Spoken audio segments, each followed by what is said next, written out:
Welcome back, everybody, to We Are TPM with myself, Kyle Teixeiras, sitting next to this guy, John Teixeira. Once again, we are back this week to discuss expected returns.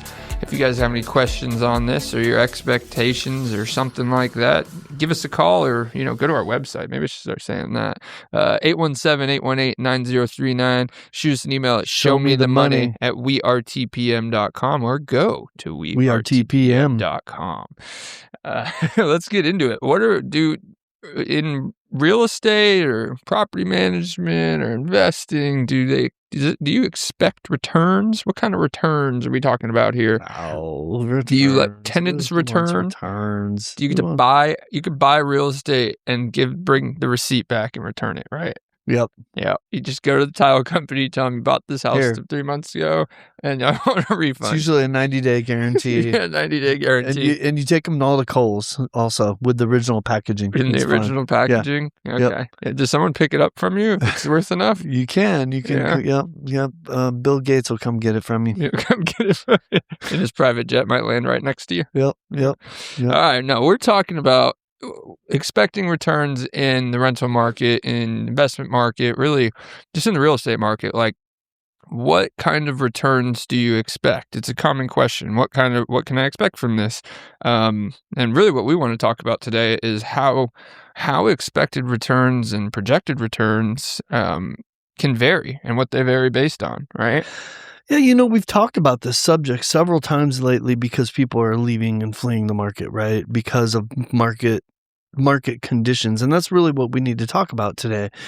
And let's keep in mind that your expected returns is going to be different depending on the instrument, right? Meaning what kind of investment and how did you put your capital into that investment, right? What did you expect when you invested in that asset?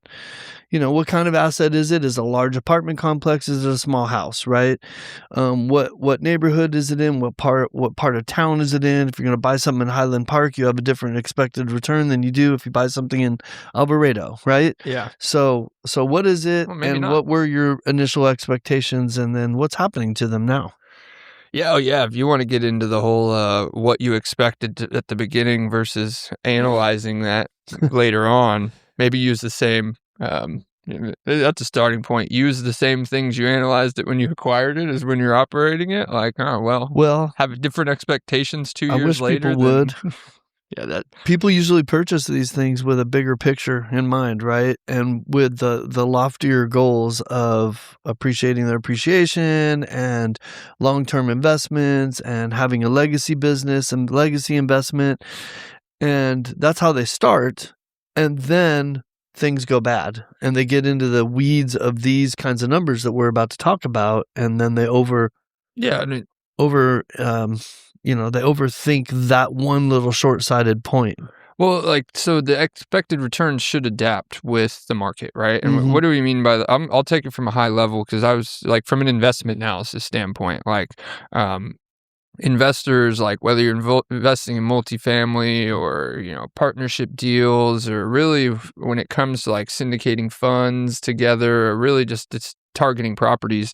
A big one's cash on cash, right? Everybody loves to talk about cash flow, appreciation, all those things, which can vary, but cash on cash is a more simple metric that lets you compare investments kind of how you would compare any other investment, where it's how much cash do you earn on your cash, right? So if I put in $100,000 and I get $10,000 a year off that $100,000, cash on cash returns 10%.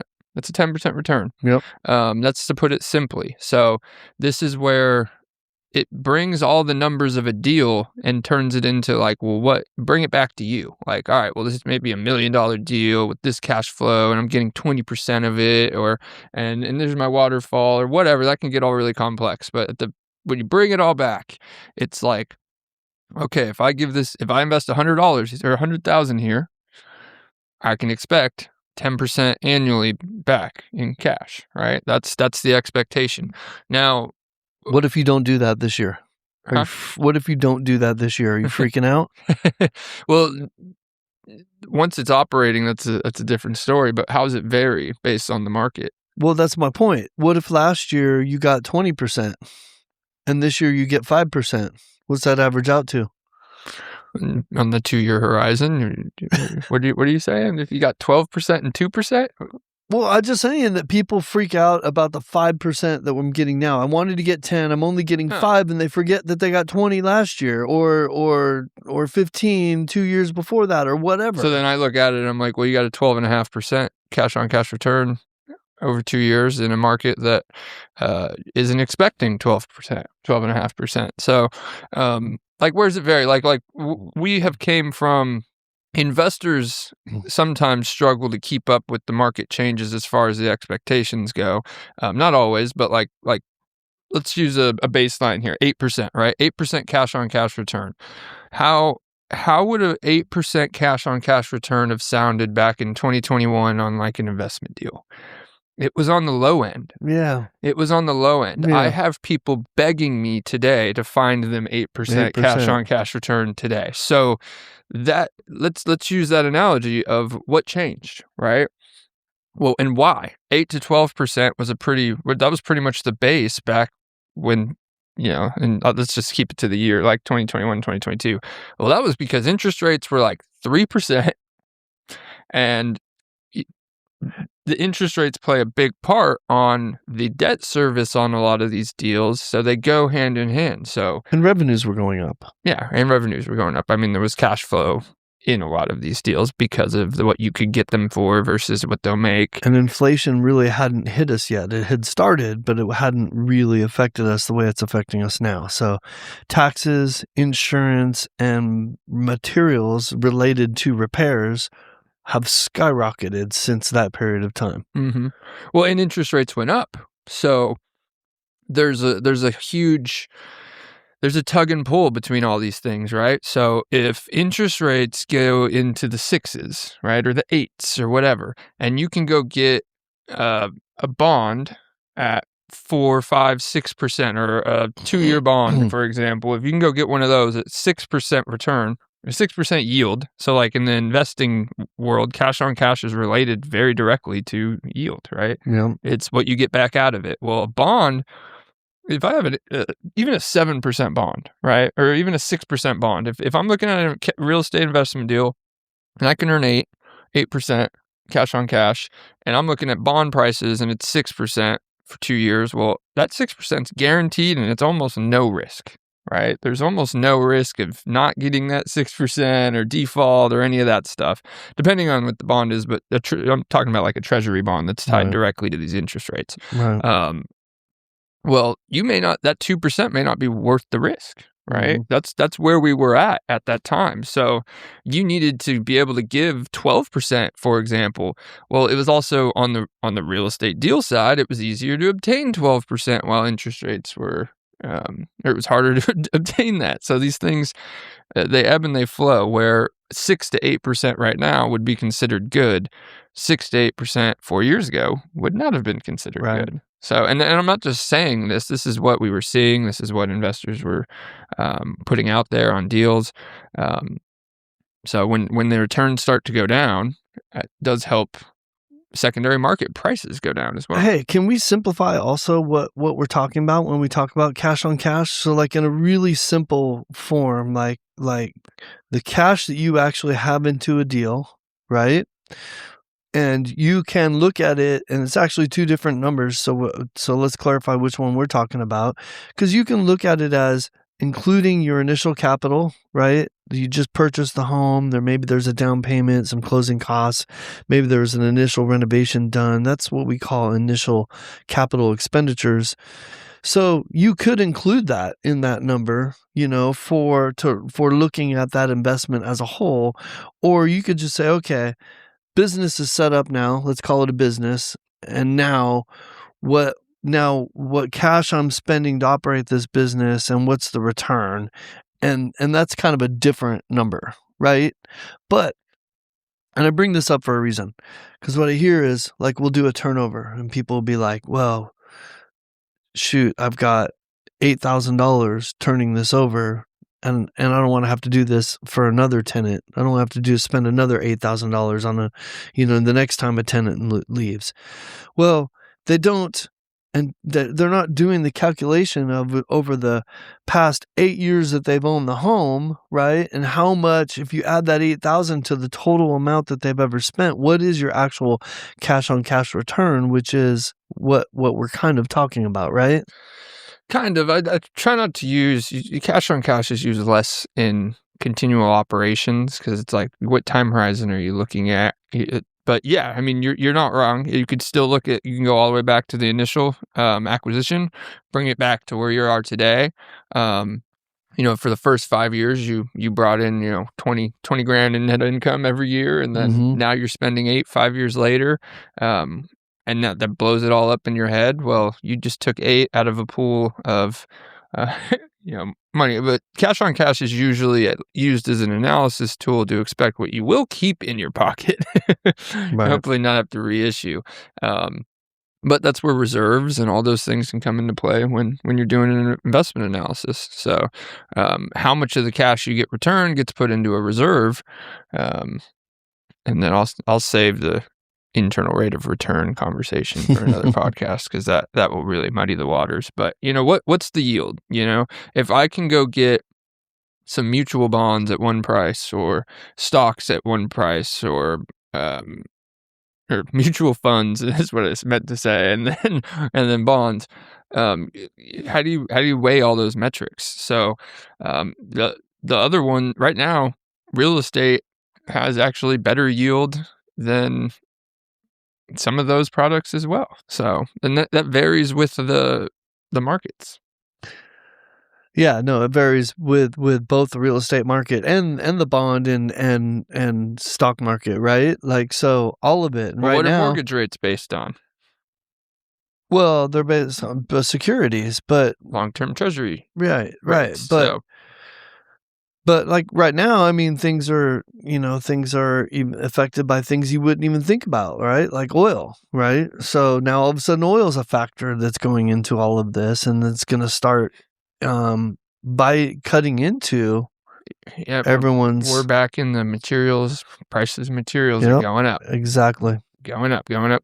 So, and does that affect renovations? Does that affect, budget projections? It all affects it. And depending on the type of industry, or like commercial real estate is where that's where cash on cash is used the most amount of time, right? Well, commercial real estate also gets priced based on operational success, operational cash flow, all these things.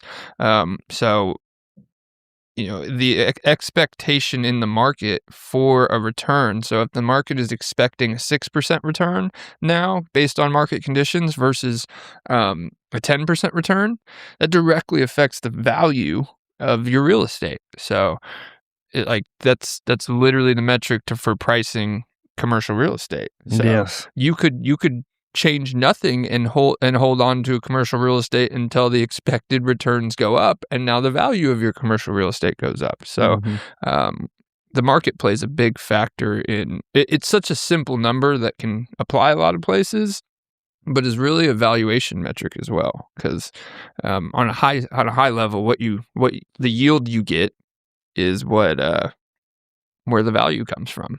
So yep. Yes, sir. Because if you're going to buy a $2 million property in cash, right, you hope you get some cash on that cash, right? Well, and most people leverage that as much as they can, so they can buy more properties and do other things with that. So that's again, going back to the power of money, right? And also affects your cash on cash investment, your expected return, right? So like if I put in on that $2 million house, if I put 200 grand in, then my return is going to be based on that 200 grand, right? If I buy it cash, and then my return's based on that 2 million, it might work out great either way. But the point is I can take that $2 million and spread it out over, and buy 5 $2 million houses instead. Yeah, I mean, that's another analysis tool of how acquisitions are done. Some people would be like, just in a simple mindset, it'd be like, well, if you have the cash, why wouldn't you why would you even get a loan on this deal? Well, you can do the math sometimes, a lot of times, and find out that if I put 20% down and I pay, say 6% interest or whatever it is on a loan, And what does that cost me per year? What does everything come out to? Well, if the 20% down is if it's 200,000, I put $200,000 cash in. If the full price is $1 million, then you put $1 million in, right? Well, what cash does that earn per year? Even with the interest, even with all those things coming in, sometimes you earn more based on the money you put in with the financing. Well, especially if you do something else with the rest of the money. Yeah. Right? Like if you have $1 million and you only spend 200,000 of it on that $1 million property, then do something with the other 800,000, right? Like go buy more properties or stick it in the stock market or whatever you're going to do so that it can make you some money. If it's just going to sit in a savings account, then yeah, maybe you should have just dumped it into the property. And even if it's the same, I've seen if you take 20% and you buy 5 and the cash on cash with financing and without financing is pretty much the same. Say they land at 8%. Well, the appreciation level of those real estate assets is likely similar too. Well, if 5 assets appreciate at 3%, you will earn more in appreciation than one asset appreciating at 3%.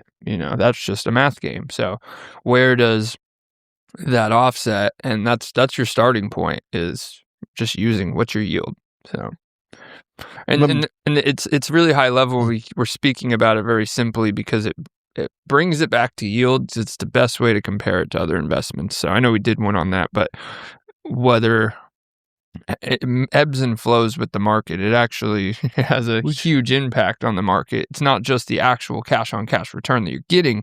It's the metric of what the market is expecting. Yeah. So like right now they're expecting like it's 8's good. I've written up deals where 8's good and I've written up deals where 8 was bad. And that's all just dependent on what the market is expecting. Yeah, and I would just encourage everyone to once again, don't be short-sighted. Don't focus on these metrics as much. Do this for the bigger reason, right? Do it for the long haul and make a legacy business from your real estate portfolio. And don't, I would encourage people not to, you want to know what these numbers are, and you don't want to have your head in the sand. And you want to get rid of investments maybe that are bad investments, and maybe sometimes flip them out for better investments. Nothing wrong with that. But I just see people over-infatuate about these numbers instead of just sitting tight, letting cycles run through, and don't forget that this is a long-term play. Yeah, I mean, well, it's the fear of, it's like FOMO, right? The fear of missing out. It's like, well, this property is going down and the cash on cash is getting bad. And like when things are at its worst is generally just not the time to sell. Or it's generally not the time to exit, right? This applies the fear and greed index, right? That is market wide. There's market specific ones, but good old Warren Buffett's when people are fearful, be greedy. When people are greedy, be fearful. It's time to be greedy because there's a lot of fear out there. There's blood in the water. There's. I'm thinking about so many past podcasts as we talk. We've done one on capitalization rate, which is a similar conversation. We've done one on realizing your gains and your losses, which is, kind of what we're talking about right now is, once you do that, you realize whatever your gain or loss is at that point, you realize it right then and there, and it's no longer there. I go back to, here's another one that we did back earlier in the early days. I go back to that concept of creating a tree of wealth, right? And that's what this is. This is just some branches and leaves within that tree of wealth, right? And the more trees that you plant, the more wealth you're growing, and the better your future will be, right? For both you and your family and your ancestors and everybody down the line. So it's got to beat inflation too, because you mentioned inflation before, but is inflation 3% expected? Well, then you need to return more cash than the rate of inflation, because it's not a good metric to make this comparison. But what's your money earning if it's just sitting in a bank account? Right. It's being devalued by a lot of things. You can call it inflation. You can call it money printing. You can call it the combination of doing all of it. But in fact does devalue your dollar, which you don't have to tell anybody. You don't have to keep telling everybody that. They're probably feeling it these days. Everything that was said was this would have an effect on the prices of things. It has, right? Absolutely. And it probably will continue to. So I think we're going to see it hit us, at least temporarily, here in a minute. There's only two sides to inflation. There's winners and losers, right? You have asset holders win, non-asset holders lose. I was thinking about this yesterday while everyone's freaking out about the price of a boil. Oh my gosh, can't speak. The price of a barrel of oil. Thinking to myself, well, I bet you the people who have a bunch of oil to sell right now, I bet you they're not complaining at all. Well, I bet they might be, because it's a sticky line. They're not complaining. They like the money when it booms. They are right? selling at the high point as much as they can. Yeah. Especially if they keep the Strait of Hormuz closed up, then they'll be like, okay, they need more of my oil. Let's go.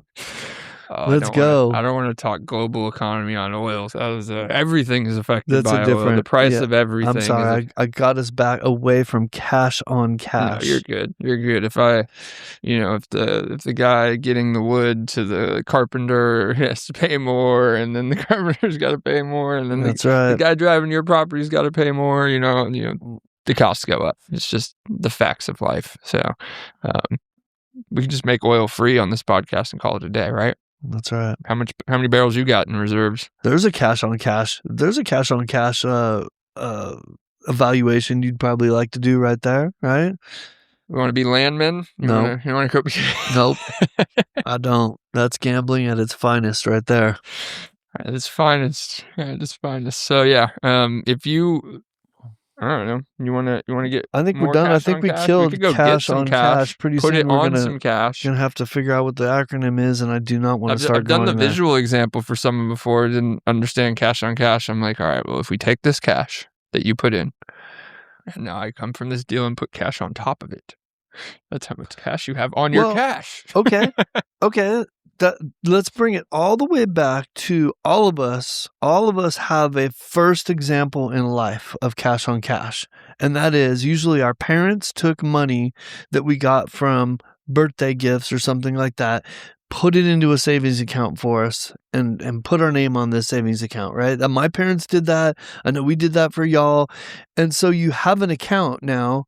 It's your first bank account. And you get to see not just the money that you put in being saved, but you get to see the interest that it's bearing, right? And it's a small amount at those amounts, but it's still your first example of cash on cash, right? You put $100 into this account, and I didn't do anything with that account, and I came back a year later and it's at $108. Well, I made $8 because it was just sitting there, right? Yeah. Now you multiply that by 10,000, and now we're talking about some different money. Number. Yeah. It's like, where do you park your money while you're considering all these things? Like, is it sitting in a money market earning 3%, hopefully beating inflation at least at that point, or is it just sitting in a savings account earning 0.0001? Oh wait, I missed a zero. 0.00001, depending on where it's at. But is that where we're at right now? What? Your bank, if you in a normal savings account, it's a money market. Yeah, they're at like 3 to 3.25 right now. I'm doing CDs I think we're doing CDs are a little at like different, 5 or 6, slightly different. But yeah, those are depending on their long-term dating and everything. Yep. So, if you want to put your cash on your cash, you need cash to do it. Right? That's essentially what it comes down to. If you want to get cash from your cash, call us. We'll help you get cash. I love it. Cash. So I'd love to help anybody who hears this, has more questions on it, analyze a deal or learn how to analyze a deal with it. If you want to do that, give us a call, 817-818-9039. Shoot us an email at showmethemoney@weartpm.com, and we are out.